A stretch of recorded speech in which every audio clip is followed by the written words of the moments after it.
மேலறை தியானம் ஆகஸ்ட் மாதம் 4ஆம் திகதி 2025ஆம் ஆண்டு. எழுதியிருப்பவர் ஜெதர் அண்ட் ரிசால்டோ, CAR, பிலிப்பைன்ஸ். தலைப்பு: சாரதியை நம்புங்கள். வாசிக்க வேண்டிய வேத பகுதி ஏசாயா 41ஆம் அதிகாரம் 8ஆம் வசனம் தொடங்கி 10ஆம் வசனம் வரை.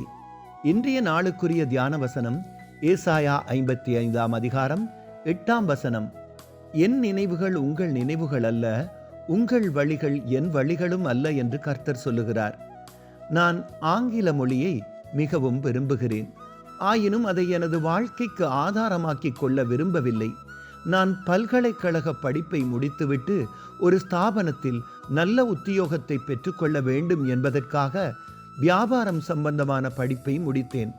கடந்த காலத்தில் கடவுள் என்னை எதற்காக ஆயத்தப்படுத்தினார் என்பதை இப்போது காண்கிறேன். நான் பல்கலைக்கழகத்தில் படித்து கொண்டிருந்த காலத்தில் ஒரு சீன மாணவ நண்பருக்கு மொழிபெயர்ப்பாளராக இருந்தேன்.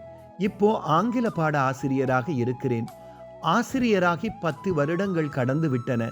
எனது தேவைக்கும் குடும்பத்தினரின் தேவைக்கும் தேவையான பணம் கிடைக்கிறது. தொடர்ச்சியாக கடவுள் என்னில் கிரியை செய்தது என்னை பேராச்சரியத்தில் மலைக்கச் செய்கிறது. சில சமயங்களில் நாம் கற்பனை செய்வது குறைவாக இருப்பதால் எமது திறமையை கட்டுப்படுத்த விரும்புகிறோம். எமது வாழ்க்கையை கடவுள் வழிநடத்துகிறார் என்பதை மறந்து எமது விருப்பப்படி செயல்பட முயற்சிக்கிறோம். நாம் எமக்கு முன்னே இருப்பதைத்தான் காண்கிறோம். ஆனால் கடவுள் எமது முழு வாழ்க்கையையுமே அறிவார். ஆதலால் அவருடைய வழிநடத்தலுக்கு எம்மை முழுவதுமாக ஒப்புக்கொடுப்போம். ஜெபம். பரலோக தகப்பனே, எம்மை நேசித்து எம்மில் பொறுமையாக இருப்பதற்காக நன்றி. உங்கள் அன்பை மற்றவர்களுடன் பகிர்ந்து கொள்ள எம்மை வழிநடத்துங்கள். ஆமீன்.